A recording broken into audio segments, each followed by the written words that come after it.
Entonces, este es básicamente el título de la exposición. Como les mencionábamos anteriormente, las deformaciones producidas en un sismo normalmente pueden ser de este tipo. Son de las ondas que se producen. En donde yo me voy a concentrar va a ser en las ondas de tipo S, verticales. Es decir, vamos a concentrarnos en una grava y vamos a tratar de ver cómo ondula esta grava bajo este tipo de perturbaciones, como las ondas que aparecen acá. Básicamente una onda, la ecuación de una onda es esta, es esta que está acá y esta es la ecuación de calor. Normalmente estos son dos fenómenos que se trabajan de manera distinta. Sin embargo, el cálculo fraccional, que es un nuevo cálculo que se está estudiando desde principios del siglo pasado, nos permite a nosotros unir estos dos fenómenos y verlo como que si fuese uno solo. Es decir, mientras que la derivada de acá es de orden 1, aquí tenemos una derivada de orden 2, ¿sí? Para la ecuación de onda. Y la idea es calcular todas las derivadas intermedias entre 1 y 2. O sea, las derivadas que tienen orden intermedio. Recordemos que para ese efecto, esta constante, para el caso de una onda, mide la velocidad de propagación del suelo.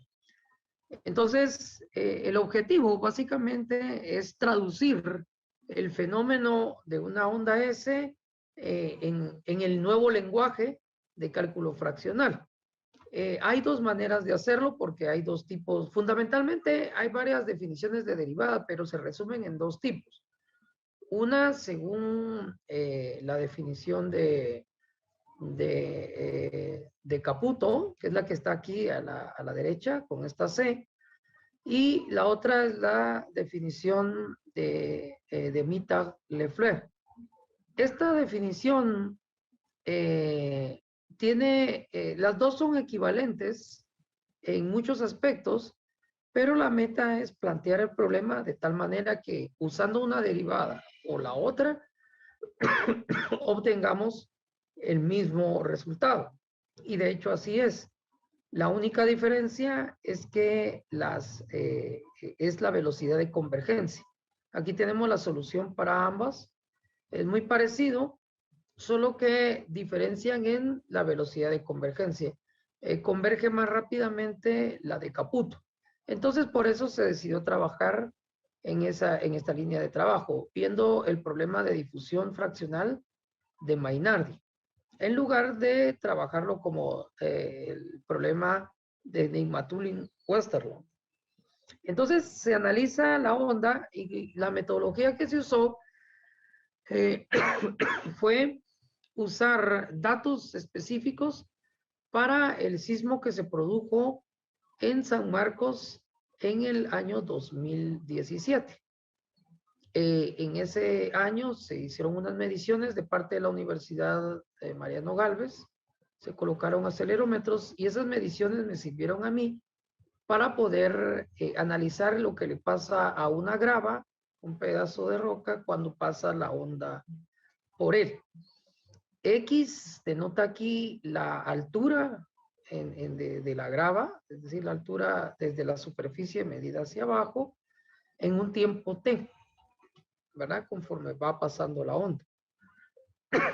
Y nos arroja la posición de la grava, cómo se va a ir moviendo respecto del tiempo, ¿verdad? Dependiendo de la altura que vaya teniendo. Estos resultados nos permitieron a nosotros analizar el sismo desde otro enfoque. Es decir, se descubrió que si el orden de la derivada sobrepasa cierto valor, que es este que está acá, entonces la onda tiene más formato térmico que sísmico. Es decir, estamos a veces trabajando más con una disipación de energía más que con una onda sísmica per se. Entonces, esa clasificación a partir de cierto orden de derivada nos permite a nosotros poder, por así decirlo, dar una alerta temprana a cierta comunidad, habiendo estudiado anteriormente cómo se desplazan las ondas sísmicas y habiendo medido con métodos numéricos esta forma en cómo se mueve la grava sometida bajo una onda S. Se hicieron algunos cálculos numéricos para calcular la constante, porque la constante, entre comillas, es realmente va cambiando dependiendo del orden de la derivada. Entonces, eso es importante. Y se hicieron algunos cálculos con métodos numéricos para hacer ese cálculo de la constante, que resultó ser muy parecido a lo que nosotros tenemos como la velocidad de la onda, muy parecido. Los resultados es que a partir de estas mediciones pudimos encontrar el tiempo estimado, la velocidad de la onda, y aquí tenemos la desviación estándar de las mediciones. Esto que está acá es un tiempo estimado en el cual digamos, la grava estuvo desplazándose de un lugar a otro dependiendo de la profundidad en la que ésta se encuentra. Aquí les comparto algo de la bibliografía del artículo, por si lo quieren ver más a detalle. Y, por supuesto, este tipo de datos nos puede servir para poder alertar a la población, porque si, por ejemplo, la onda tiene un valor menor, que es el que estamos bajo estudio, es muy posible, este valor es 0.7, por el momento lo tenemos solo con una cifra significativa, estimamos que vaya a ser alrededor de 0.75. Si el orden de la derivada es de 0.75 y es menor a eso, pues lo que vamos a tener es que hay que alertar a la población porque estamos trabajando más con una onda de calor más que con una onda mecánica en sí. Por eso que les decía que este nuevo lenguaje matemático nos permite unir dos fenómenos en uno solo. Ahora, ¿qué conclusiones podemos llegar? Bueno, la conclusión es que la medición de la posición media de una partícula de grava sujeta a una onda sísmica de tipo S está en correlación con la profundidad y dependiendo del instante en que nosotros la midamos. Para el caso del fenómeno que nosotros estuvimos analizando, el orden de la derivada o el fenómeno estuvo sujeto a un orden de tipo de este, 0.85. Este fue el orden de la derivada. Ahora, ¿qué significa eso? Bueno, significa que obviamente aquí ya pasó el umbral de una onda de difusión. Aquí es una onda mecánica que en efecto así pasó.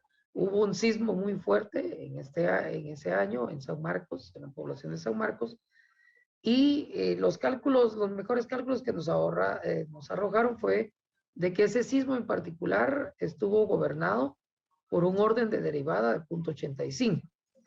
Ese orden de derivada nos conduce a otra hipótesis que estamos por probar, de que para cada orden de derivada existe una escala de Richter o de Mercalli asociada. Y la meta sería construir un factor de conversión entre ambas mediciones. Si la Z creemos que es alrededor de 0.75, si la Z mide la atenuación, es de tipo térmico, si es menor a esto. Y si es mayor a 0.75, entonces ya se produciría una onda mecánica, es decir, un sismo. Entonces, ¿qué recoge el orden de esta derivada con este nuevo cálculo? ¿Verdad? Poder sacar semiderivadas este tipo de cosas. Bueno, en primer lugar, que podemos medir a partir de ese orden la energía del terremoto. Y como les decía, podemos hacer un factor de conversión haciendo un poquito más de investigaciones entre esta nueva escala, que podríamos llamar la escala natural de la onda, versus la escala artificial de Richter. La otra es que este número da en cierta medida la distancia hasta la falla, donde surgió el terremoto. Porque ese orden mide precisamente la atenuación. Midiendo la atenuación, podemos pronosticar alrededor de un círculo por donde pudo haber estado la falla donde surgió el terremoto. La otra, o el sismo. La otra es que dependiendo de la forma en que las ondas lleguen al lugar de intensidad, estas varían. Pero esto, si se hacen buenas mediciones, podríamos recoger con solo este número el tipo de material y las características geológicas del suelo. Y por supuesto, podríamos haciendo más investigaciones, en esta línea de trabajo podríamos usar el orden de la derivada como con una conversión a la escala Mercalli, que es una escala subjetiva que mide las sensaciones de la gente cuando pasó el sismo. Y de hecho se podría hacer ya con una escala más objetiva, relacionada siempre con la escala Mercalli. Esos son, digamos, los avances que se pueden tener en esta línea de trabajo. El otro, las recomendaciones, este es el Z que les decía, el orden de la derivada de esta ecuación, que es la que gobierna el fenómeno sísmico. Entonces, entre las recomendaciones, tal vez la parte más difícil es que la constante, entre comillas constante, resulta ser variable para cada Z. Es decir, cada sismo está gobernado por una Z, por un orden de derivada, cada onda sísmica. Al sacar un promedio haciendo simulaciones, pues podemos pronosticar cuál va a ser el comportamiento del suelo en situaciones extremas. Entonces se puede hacer una alerta temprana si se hace un estudio del suelo basado en esta nueva metodología numérica. Y la otra que aparece aquí es que la simulación debe hacerse sobre el orden de la derivada. Es decir, como la Z varía entre 0.5 y 1, las simulaciones, es decir, los números aleatorios en los que tenemos que trabajar, están sobre esto. Y para cada Z va a haber una constante asociada a ese fenómeno. Entonces, esta constante es la que produce más problemas a la hora de hacer los estudios en esta línea de trabajo. Sin embargo, se pueden hacer aproximaciones muy buenas de cómo varía la C, la constante esta, en función de la Z. Y bueno, eso es todo. Básicamente es un informe de cómo con este nuevo enfoque nosotros podemos hacer un estudio de alerta, que incluye alerta, medición del terreno y una alerta temprana para un terreno particular. Bueno, no sé si hay alguna duda, alguna pregunta. Somos todo oídos. Gracias.